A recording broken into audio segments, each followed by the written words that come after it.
celda y sé que para nadie existo. No soy una delincuente, soy una revolucionaria que ha creído que el mundo puede ser mejor, que otro país es posible. Si fuera una delincuente seguramente saldría libre en pocos años, pero para nosotros y nosotras no hay justicia, no tenemos prensa, no tenemos jueces, nos maltratan, nos hacinan, nos excluyen de todo, hasta del derecho a ser presas y presos políticos. En Colombia sí hay presos políticos.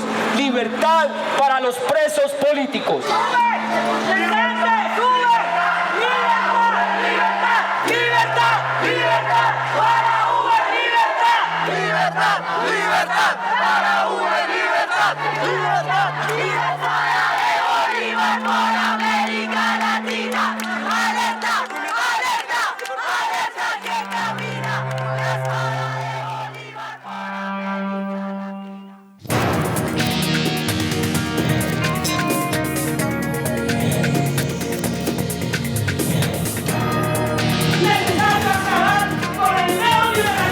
Vamos a hacer una minga. Soy Piedad Córdoba, activista de derechos humanos, y a donde quiera que vaya voy siempre en busca de una causa justa. ¡Tus luchas son nuestras luchas! Maestro, qué honor para Causa Justa contar con su palabra, con su sensibilidad y con su pensamiento para hablar un poco sobre lo que ha sido la imposibilidad del disenso en Colombia.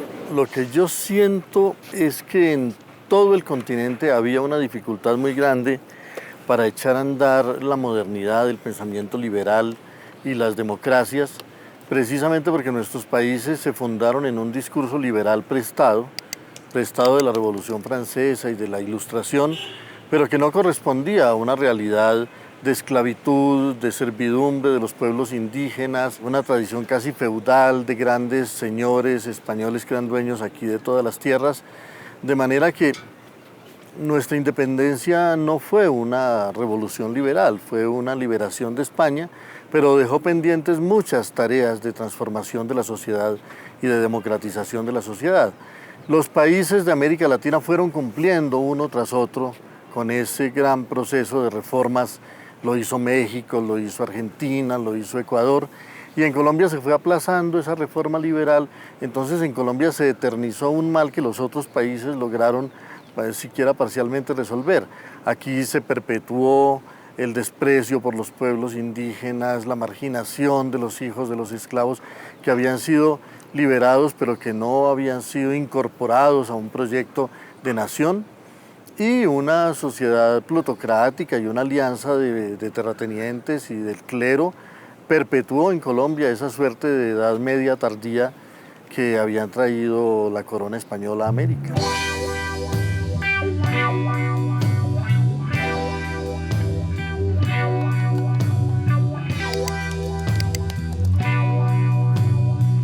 Estamos en la cárcel de La Picota con muchas dificultades para poder entrevistar tanto a Francisco Tolosa, el profesor universitario, intelectual y académico, y a Uber Ballesteros, que es el dirigente agrario sindical más importante, vicepresidente de FENSUAGRO, los dos miembros de la Junta Patriótica y miembros del Consejo Patriótico Nacional. Que le autorizaran la entrevista, pero sin cámara, sin nada.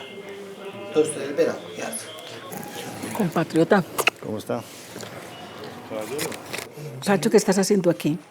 Soy detenido injustamente por ser miembro de la Marcha Patriótica, un movimiento social y político que junto con el movimiento revolucionario de toda América Latina aspira a una segunda independencia del continente, en marco de la persecución política del gobierno nacional contra la oposición y contra los anhelos de paz y de solución política auténtica del pueblo colombiano. Uber, ¿qué haces aquí?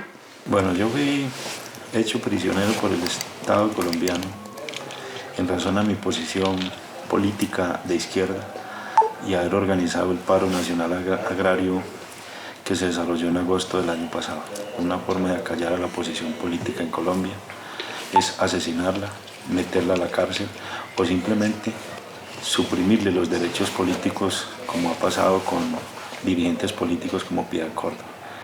Aida, últimamente aquí se han presentado cualquier cantidad de telenovelas diciendo que Pablo Escobar odiaba a la izquierda, que además asesinaron a todos los dirigentes, obviamente que asesinaron a Galán, que no era propiamente de izquierda. E igualmente Rodríguez Gacha, supuestamente, él solo exterminó a toda la Unión Patriótica, pero ahora ya no están. Ni Pablo Escobar, ni está Rodríguez Gacha, pero siguen existiendo los mismos patrones de conducta para exterminar ese pensamiento disidente. Sí, lo más grave es que en todo esto siempre estuvieron miembros de la institución y sobre todo miembros de la inteligencia. Es que se ha visto, es que no es que nos inventemos. Han sido ellos, hasta cierto punto, quienes han posibilitado en ayuda táctica, en estrategia, en todo. Y esto, pues necesariamente sí continúa, porque tienen la misma escuela de preparación, la Escuela de las Américas con otro nombre, pero siguen siendo iguales, y siguen teniendo el mismo esquema para hacerlo. Yo creo que en principio ellos los asustó la paz en el 85 cuando Belisario Betancur y la paz ahora. Pero ¿por qué son tan enemigos de la paz? Entonces uno se pregunta, bueno, ¿qué hay detrás de todo esto? Pues yo pienso que muchas cosas, ¿no? Le temen, por ejemplo, a que nosotros tengamos una buena votación. Le temen a que otra vez la izquierda vuelva a renacer. Y esto no puede ser así. Yo creo que aquí tenemos que acostumbrarnos a que se pueda hablar abiertamente, pero con el respeto de la vida. Porque si aquí no hay respeto, si no se conserva la vida de los colombianos, pues no hay ningún otro derecho. Si no existe el derecho a la vida, no hay otro. Noticia de última hora en la ciudad de Bogotá, la protagonista, la concejal de la Unión Patriótica, la doctora Aida Abella, que acaba de salir ilesa de un atentado criminal en su contra. Lo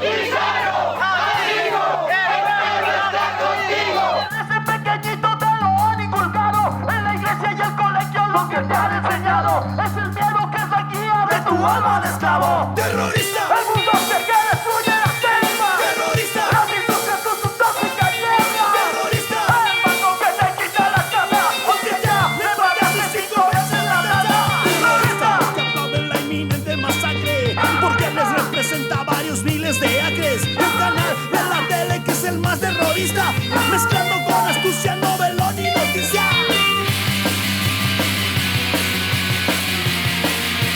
¡Terrorista!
Cuando atravieses el espejismo, te acusarán en ese instante mismo los guardianes del inmovilismo, desfiltrado por el terrorismo.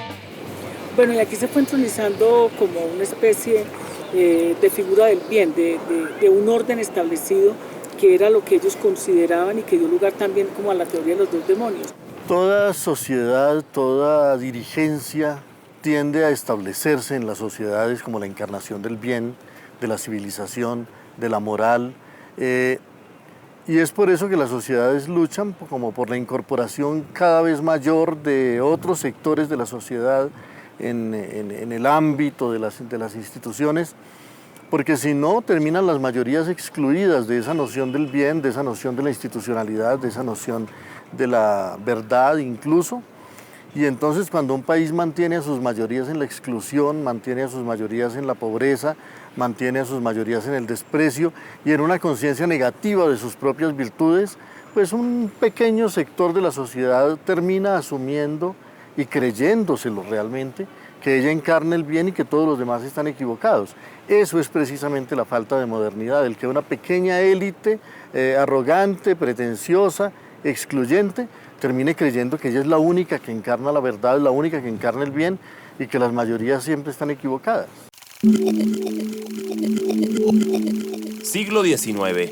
En contra de las ideas liberales que inspiraron a los próceres de la independencia, actores tan poderosos como la Iglesia, los terratenientes, las élites y las cúpulas militares instalan el clericalismo, el atraso y el conservadurismo, que ve todo disenso como un problema de orden público a reprimir de forma violenta. 1914. El general Rafael Uribe Uribe, ideólogo liberal del siglo XX, es asesinado por proponer una reforma agraria que transformara la inequitativa distribución de la tierra y aspirar a una mayor justicia social. 1914. El indígena Manuel Quintín Lame encarna la lucha por el derecho a la tierra. Es encarcelado en varias oportunidades. 1928. Los trabajadores bananeros reclaman a la United Fruit Company mejores condiciones laborales. El gobierno manda a reprimir la huelga a sangre y fuego. 1934-1938. La revolución en marcha del presidente liberal Alfonso López Pumarejo promueve no solo una reforma agraria, sino la regulación del Estado en la economía y la educación laica. Razones suficientes para que los terratenientes y la Iglesia se le opusieran hasta frenar toda tentativa de cambio. 1948. El caudillo liberal Jorge Eliezer Gaitán se había convertido en la esperanza de miles de desposeídos. Su discurso de inclusión social no tenía contendor posible en las urnas. Antes de que semejante amenaza llegara al poder, le asesinan el 9 de abril de 1948. 1957. Es asesinado Guadalupe Salcedo, líder de las guerrillas liberales en el Llano, creadas para defenderse de la tenebrosa violencia conservadora promovida por el gobierno de Laureano Gómez. La violencia en Colombia cobró 300.000 muertos. 1957-1974. Se instala el Frente Nacional para que liberales y conservadores se repartieran y alternaran el poder. El país queda sin opción de disentir fuera del bipartidismo. 1978-1982. El gobierno de César Turbay Ayala instaura el Estatuto de Seguridad para perseguir de forma inclemente a los movimientos de izquierda. Se producen torturas, desapariciones forzadas, violaciones a los derechos humanos y el exilio de intelectuales como Gabriel García Márquez. 1985. Del acuerdo de paz de la Uribe entre el gobierno y las FARC, surge la Unión Patriótica, opción de izquierda que confía en enfrentar al bipartidismo por la vía democrática. 1986-2000. Se calcula en unos 3.000 los militantes de la UP asesinados a partir del éxito alcanzado en las elecciones de 1986. Una promisoria generación de líderes es exterminada. Jaime Pardo Leal, Bernardo Jaramillo Osa, Leonardo Posada, Manuel Cepeda. Libertad para Uber, libertad, libertad, libertad para Uber, libertad, libertad, libertad para Uber, libertad. Desde la perspectiva de la juridicidad, ¿cómo ve uno aquí que se persigue, que se encarcela el pensamiento disidente, que se encarcela además el derecho a la rebelión, que está consagrada en el Pacto Universal de Derechos Humanos, como un derecho de cualquier ciudadano o ciudadana de cualquier país del mundo? Claro, por una parte la Fiscalía pretende acusar y adelantar un juicio contra Uber por pertenecer a la Fuerza Armada Revolucionaria de Colombia sin elementos materiales probatorios, sin que hayan fotos, sin que hayan entrevistas filmadas, sin que hayan grabaciones de su participación en estos grupos armados. Simplemente utiliza falsos testigos, falsos desmovilizados de las guerrillas para acusarlos a cambio de beneficios jurídicos, a cambio de dinero. Pero sin embargo, más allá de todo eso, lo más grave es que incluso se le quiere acusar de terrorismo, cuando no existe en el escrito ni de acusación o en las imputaciones una sola prueba de haber participado en una actividad terrorista, cuando está probado que es miembro de una organización campesina, de una organización popular que pide la reforma agraria, que pide justicia social y que el Estado los persigue por esto y los quiere encarcelar y llevar a la cárcel como terroristas. Que no es posible hablar de paz, no es posible alcanzar la paz en este país mientras se siga criminalizando la protesta social en este país. Creemos que es necesario abrir un debate nacional e internacional alrededor de la democracia en este país. Bueno, aquí estamos todos y todas las que somos defensores de la democracia, pero de la democracia profunda y de la paz con justicia social, los que además queremos, admiramos y acompañamos a nuestro amigo y compañero Uber Ballestero. Es nuestro dirigente, pero es el dirigente agrario más importante de este país, y aquí, así seamos muchas o pocas banderas, los que ondeamos la dignidad, le decimos a él que desde aquí lo queremos, que lo amamos y que su cárcel es nuestra cárcel y que su lucha es nuestra lucha.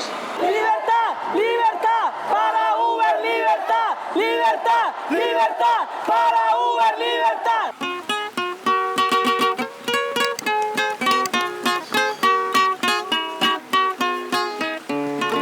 Para Colombia, yo soy un cantante, yo soy un hombre popular, pero por salir yo a favor de un campesino, el día que nos hirieron un hombre allá, yo le eché mano, entonces dicen que yo soy organizador. No, yo lo que soy es un campesino que también vivo en el campo, sufriendo las adversidades de los gobiernos, porque el gobierno, desgraciadamente, cuando ganó el doctor Uribe, ese doctor llegó la plata del Plan Colombia y en lugar de internarla o hacer los aportes al campesino, lo que lo metió fue en la guerra. Entonces nos metió fue lo peor, porque hoy día la mayoría se está pagando en mucho crimen, en mucho asesinato, en unas cosas que eso no convierte al campesino. Por eso es que soy un hombre de corazón campesino, porque yo nací en el campo, sufriendo desde muy niño las crueles adversidades de los gobiernos cobardes. Comienzan matando a bala, sin estudio y sin salud, pero hoy nos matan de hambre.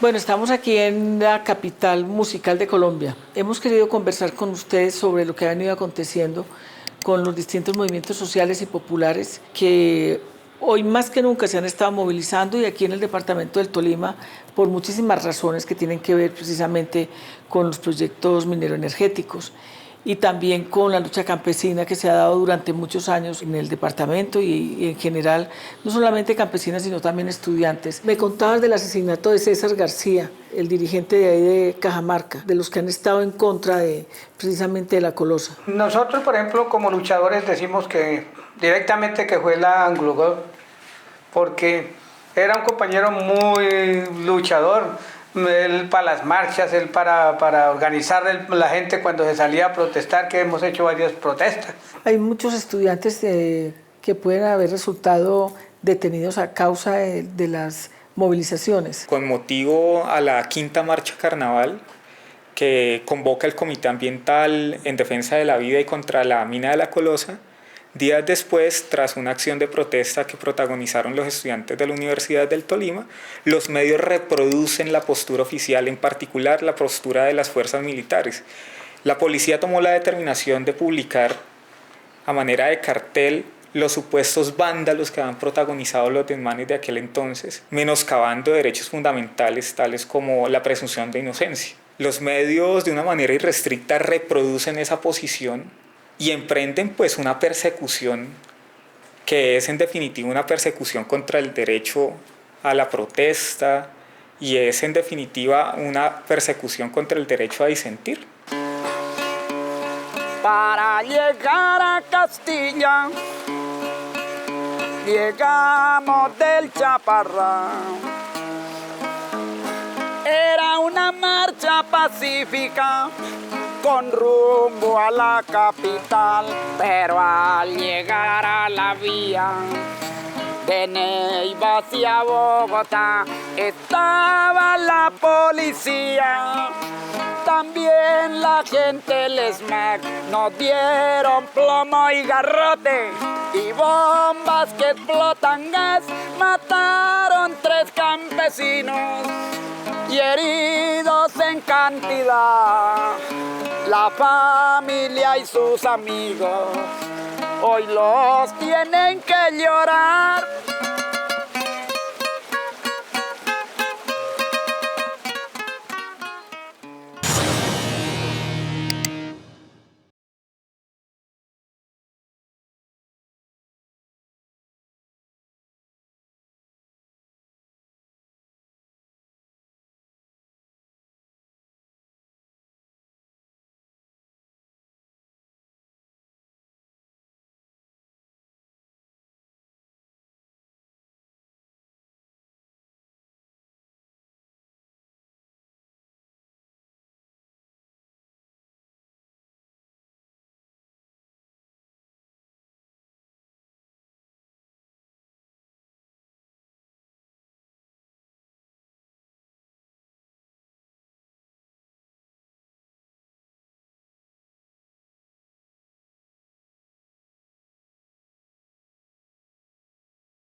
No es posible que los colombianos simplemente tengan unos derechos porque son de un partido y otros porque son del otro. No, yo creo que vamos a tener que hacer una discusión política muy abierta, muy amplia, muy sincera. ¿Tú crees que hubo un plan de aniquilamiento frente a la UP y ahora hay un plan de aniquilamiento nuevamente frente a la UP, la Marcha Patriótica? Bueno, todos los que expresan disenso. Yo creo que tuvieron una experiencia, ¿no? Y pienso que en parte les funcionó. Entonces, tener listas para buscar a la gente, esto no se da en absolutamente en ningún país del mundo, por atrasado que sea. Sí, claro. Pero se da aquí, sí, en un país donde supuestamente se elige un presidente, está el parlamento abierto, y es que cuando todas esas matanzas suceden en el extranjero nos preguntaban, pero bueno, ¿ese país tiene parlamento abierto? Y nosotros decíamos, sí, claro. ¿Y el presidente se elige? Sí, se elige, sí, pero hacen cosas peores que en la dictadura. Yo creo que todo ese sector de gente que nos asesinaron, todos nuestros compañeros, fueron la misma generación que se llevaron la dictadura del Cono Sur. Y aquí lo hicieron en medio de una supuesta democracia. Porque además no tuvimos tampoco la solidaridad internacional, porque era la lucha contra los dictadores. Aquí es la lucha contra una supuesta democracia, que no es democracia, pero que la hacen aparecer así.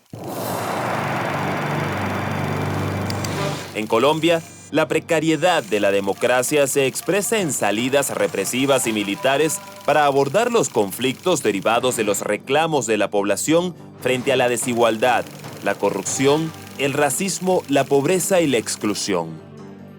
Década del 80. Con el supuesto fin de enfrentar a la guerrilla, surge el paramilitarismo, fenómeno de extrema derecha apoyado por hacendados, empresarios y sectores del ejército. El despojo brutal del territorio ha caracterizado a esta empresa criminal. 1980-2012. Según el Grupo de Memoria Histórica, los paramilitares son responsables del 58,9% de todas las masacres ocurridas en el país. 1981-2012. El asesinato selectivo en Colombia ha sido una estrategia para acallar el disenso. Se calcula en 23.161 las víctimas civiles de este flagelo. 227 de ellos líderes comunitarios, 1.495 militantes políticos, 74 defensores de derechos humanos y 3.000 sindicalistas, lo que convierte a Colombia en uno de los países más peligrosos para ejercer la actividad sindical. 9 de marzo de 1990, la guerrilla del M-19 firma un acuerdo de paz con el gobierno y se desmoviliza. 26 de abril de 1990, Carlos Pizarro, máximo líder de la Alianza Democrática M-19, es asesinado. 19 de mayo de 1997, el asesinato de los investigadores sociales Elsa Alvarado y Mario Calderón estremece al país. 13 de agosto de 1999, el humorista Jaime Garzón, crítico implacable de la clase política, es asesinado. 2002-2010, el gobierno de Álvaro Uribe no reconoce la existencia de un conflicto armado en el país. Su política de seguridad democrática se basa en la guerra. El pie de fuerza pasa de 215.000 hombres en 1998 a 445.000 en 2010. La presión por mostrar resultados produce miles de ejecuciones extrajudiciales en todo el país, perpetradas por el ejército. 2012. Surge la Marcha Patriótica, movimiento que aglutina a diversas organizaciones sociales. Acusado de ser brazo político de las FARC, sus demandas son desvirtuadas y sus líderes perseguidos. 2013. La Fiscalía informa que investiga 49 asesinatos vinculados con restitución de tierras. ¿Cómo pudiera uno hacer que en Colombia pudiera revalorizarse el concepto de disidente? ¿De qué manera realmente pudiéramos avanzar hacia una sociedad tolerante? El pueblo siempre fue muy auténtico y siempre defendió su ser, su fisonomía, su originalidad, que la cultura colombiana, la cultura popular colombiana es extraordinaria, que las canciones, que la artesanía, todo eso siempre fue muy verdadero y las élites lo miraron siempre con menosprecio, ¿no? Pero ahí hubo una trinchera de resistencia en la cultura popular de esos sectores marginados y excluidos frente al discurso aplastante de las élites. Y si algo tienen que hacer los jóvenes es perderle el miedo a estar en desacuerdo, porque la verdad es que las élites no pueden seguir manteniendo en un corsé tan estrecho, en un molde tan rígido, a una sociedad tan rica, tan llena de energía, tan llena de posibilidades y que en este momento está asfixiada por un modelo que no le ofrece futuro, que no le ofrece dignidad, que no mira con generosidad el gran país que tenemos. Yo siempre he tenido la sensación de que llevamos, por lo menos en mi caso personal, 6 generaciones contándonos las guerras. Yo escuché a mi bisabuelo, siendo muy niña, no había entrado a la escuela y me acuerdo de él contándole las etapas cuando él peleaba en la guerra, los 1000 días, en las filas liberales, y su hermano peleaba en las filas conservadoras y llegaban a la casa y comían. Mi abuelo entonces también contó su guerra entre los liberales y los conservadores, los pueblos. Mi padre contó su guerra el 9 de abril. Después nos tocó la guerra a nosotros. Después nos tocó la salida. Y ahora nuestros hijos, cuando nos reunimos, hablamos de la guerra. Yo quiero que cuando crezcan mis nietos chiquitos, que tienen 4 y medio y 20 meses, podamos decirle, ay, vamos para Colombia, porque ya hay paz. Somos el sol, el viento, el mar. Somos la tierra que hoy se levanta. Somos el sol, el viento, el mar. Somos la tierra que hoy se levanta. Somos el sol, el viento, el mar. Somos mi gente que hoy se levanta. Democracia de la mentira, independencia los de arriba. La selva es materia prima de los negocios de USA y China. Sangre indígena y campesina tiñe de rojo nuestras semillas. Con sus derrames de petróleo matan los mares. Nosotros los campesinos venimos diciendo que la unión tiene que hacer la fuerza. Hay que buscar un cambio social en este país, definitivamente. Es que ya no aguantamos. Ya el campesino, el estudiante, el profesor, todo el mundo estamos en bancarrota.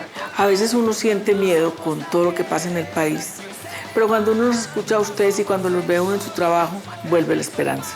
Ustedes son la esperanza de este país. Un pueblo que se sienta valorado, que se sienta apreciado, que se sienta reconocido y al que se le respeten sus opiniones y al que se le respeten sus iniciativas, es todo lo que se necesita para que Colombia dé ese gran salto hacia el otro país que necesitamos. 200 años de independencia, 500 años de oscuridad dirás. espadas, cruz y pistola, gobiernan cual libertad, revoluciones de nobles y papel. Los de abajo no tienen que comer, se llevan todos sin permiso el agua,